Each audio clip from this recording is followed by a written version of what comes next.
welcome back to my channel. If you're new, welcome. Today we're going to be talking about a case that happened in New Mexico in 2009.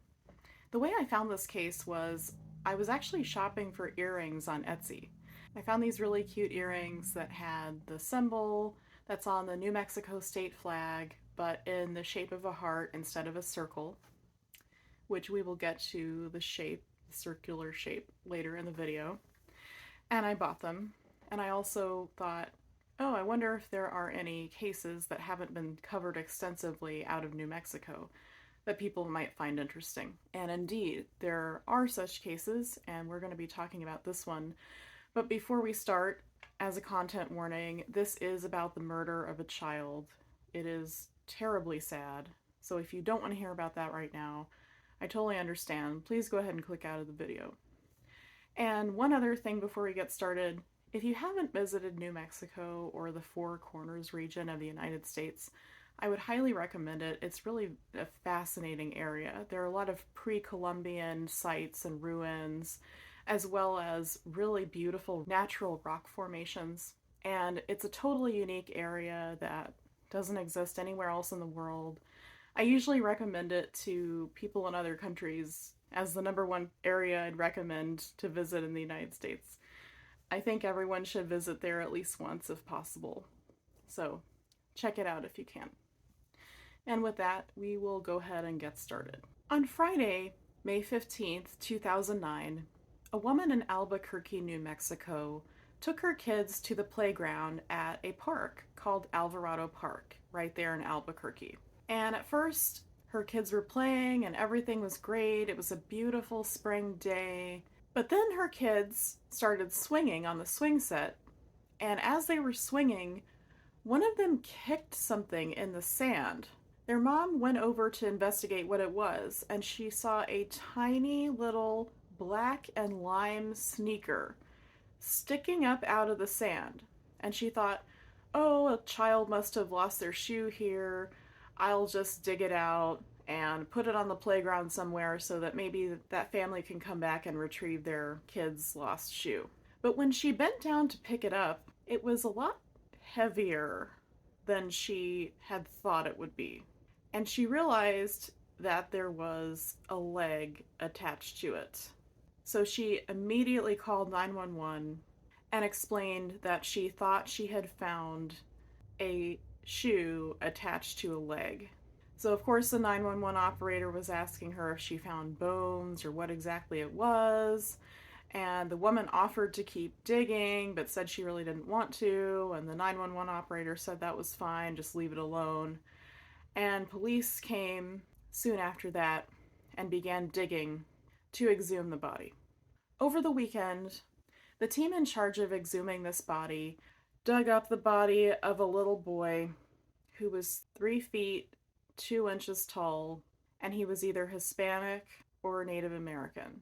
His little shoes were Skechers sneakers, black and lime green, and he was wearing black pants and a red t-shirt with a truck on it.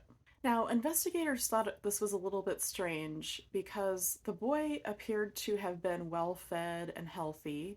He didn't have any signs of physical abuse, and his outfit was well put together. So he appeared to be a child that had been taken care of. So police alerted the media that they had found this poor little boy's body, and people started calling in. They got over 100 leads that weekend, and over 50 police officers started working on the case. They started canvassing the neighborhood, asking if anyone knew anything about this little boy.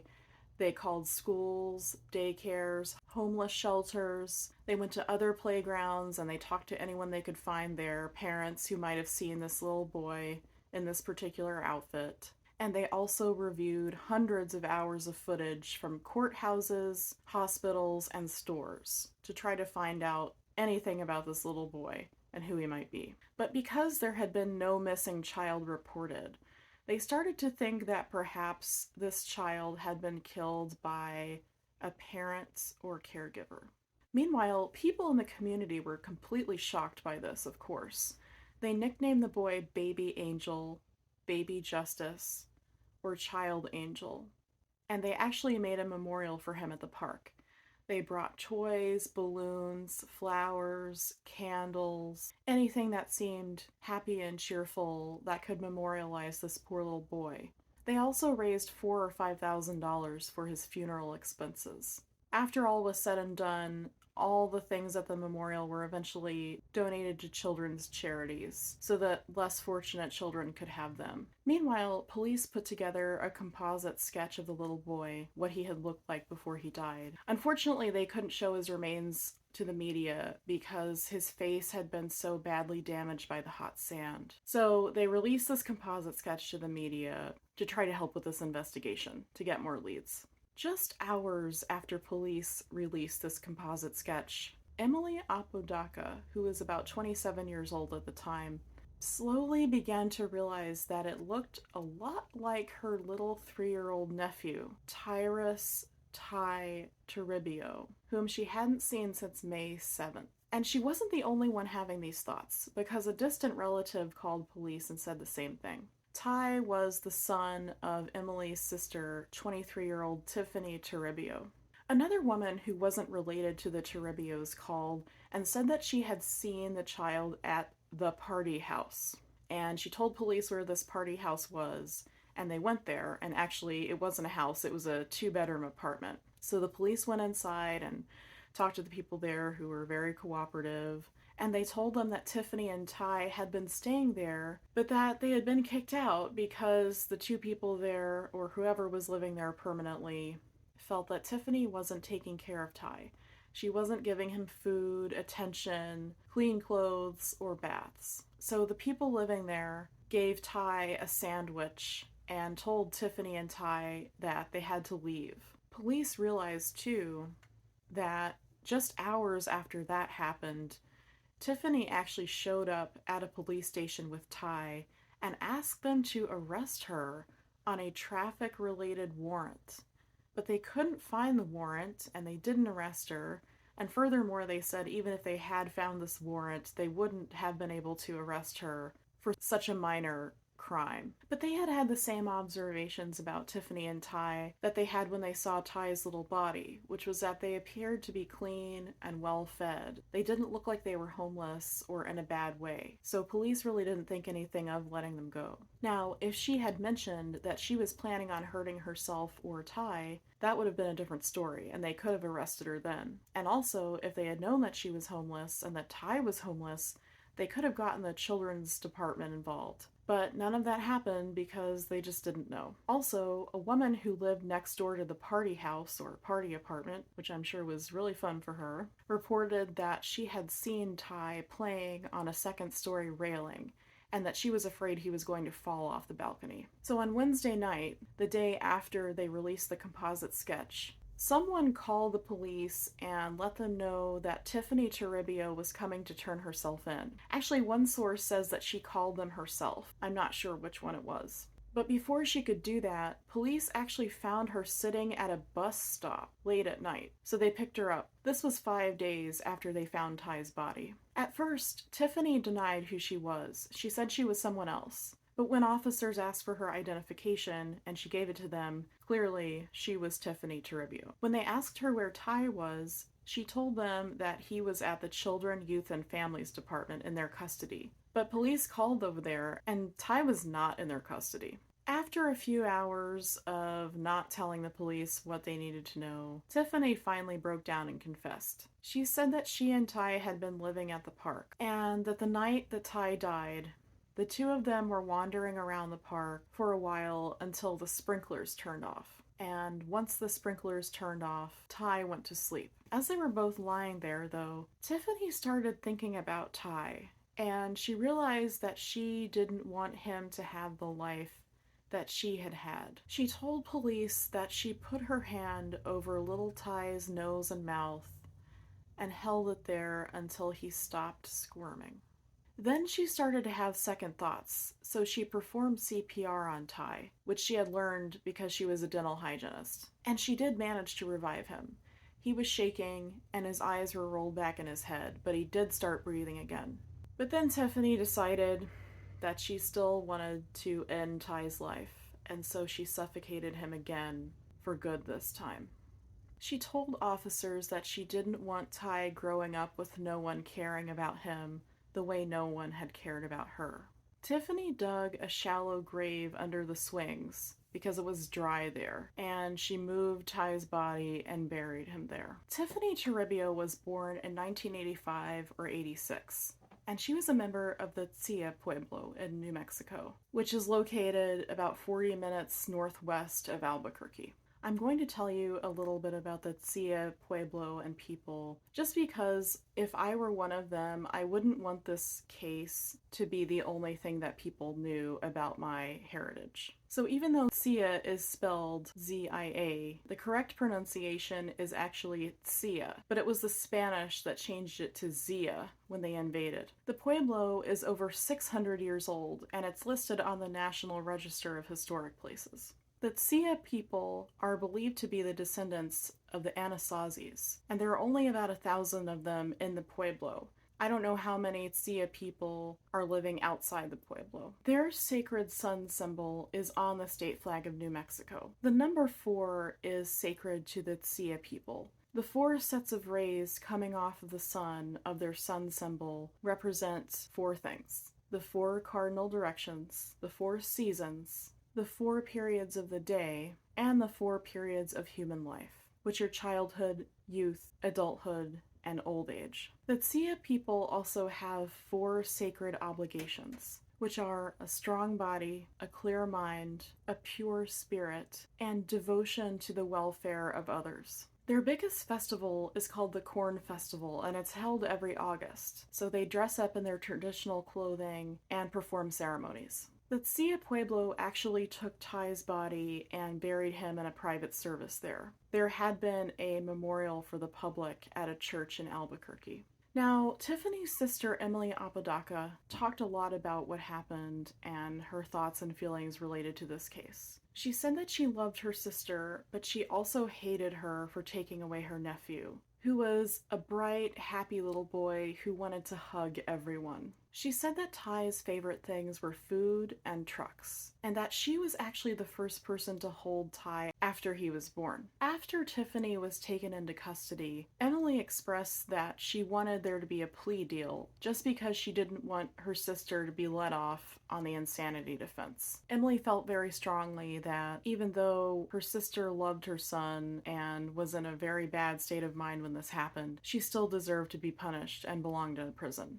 On May 7th, 2009, just 6 days before Ty's murder, Tiffany and Ty had been living with Tiffany and Emily's mother, whose name is Jacqueline. But Jacqueline kicked them out because she didn't like the way that Tiffany was treating Ty. According to the police, the final straw was that Tiffany and Jacqueline had an argument over who had turned off the TV. And during this argument, Tiffany kicked Ty, and that's when Jacqueline said they had to leave. This resulted in a physical fight with Emily, who I guess came over. Emily actually called 911 and asked for the Children, Youth, and Families Department to intervene, saying that her sister Tiffany was homeless with her child. But what actually ended up happening was that the police arrested Emily because apparently she punched Tiffany, and Tiffany and Ty were just left standing outside with their belongings in a garbage bag. That was when they went to stay at the party house. Eventually, the charges against Emily were dropped. Interestingly, Tiffany and Emily's mother didn't contact police, even after they released the information about what Ty was wearing, and their mother surely would have known that he had that outfit. Now, Tiffany and Emily have a little sister, Kelly, and she told a different story about what happened the night of May 7th. Kelly said that their mother was fine with Ty staying there, and she wanted to keep him, but their mother's partner was the one who wanted Tiffany and Ty out of the house. Emily said that Tiffany had grown up in a very chaotic environment, and things were bad long before she started drinking, which was at age 12 or 13.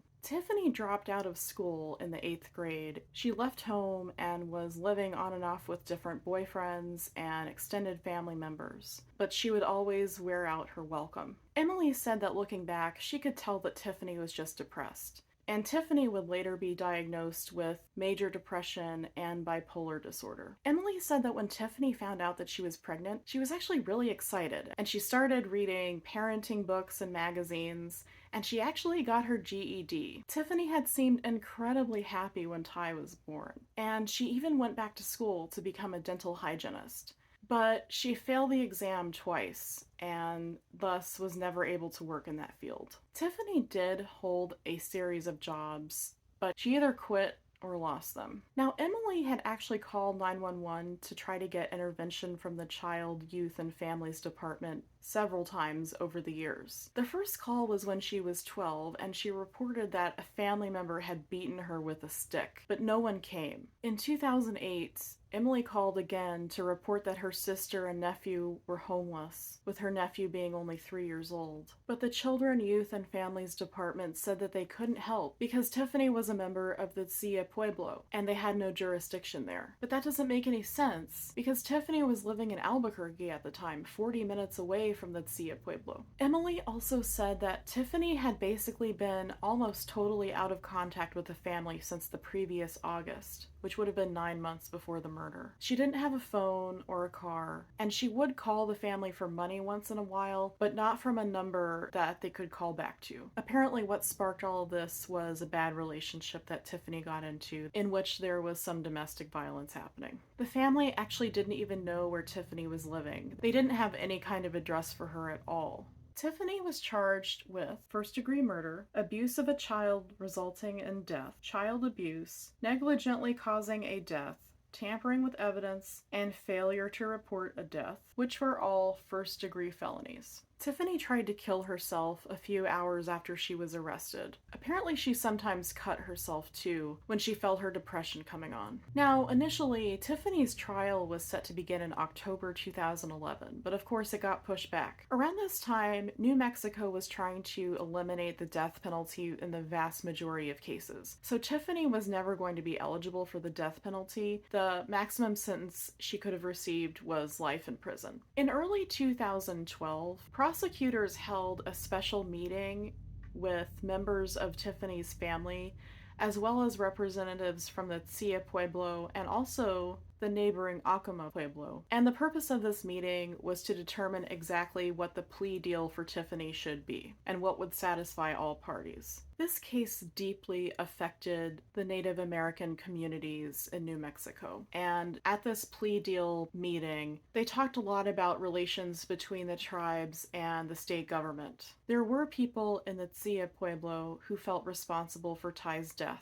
Because remember, that's one of their sacred obligations, commitment to the welfare of others. But to me, it seems like they didn't know what was going on, because Tiffany hadn't been living there in at least a few years. In the end, Tiffany ended up pleading guilty to second-degree murder and child abuse negligently caused. She was sentenced to 23 years in prison, but she'd already served 3 years, so she got credit for those. And that's where the case ends. Tiffany is in prison in New Mexico today, and I guess she's about halfway through her sentence by now. This case is just so sad because Tiffany and Ty just totally fell through the cracks. You know, Ty was this adorable little boy, and he absolutely could have been adopted by either someone in the Cia Pueblo or by a non-native family, and he could have had a great life. You know, when Tiffany was thinking about his future, she was really making a huge error in logic, because Ty was not fated to have the same kind of life that Tiffany was. As sad as Tiffany's was, her son didn't have to go through the same thing. I would argue that this shows the importance of doing mental health screenings early on in school and getting kids into treatment as soon as possible. Because these issues with Tiffany just started so early, and if they had been caught, if Tiffany had been able to go to a counselor, get on medication, or even perhaps be removed from the home where she was, this could have all turned out completely differently. Tiffany could have been a lot more stable. She could have finished her education, she could have found stable housing and a steady job or career. But none of that happened because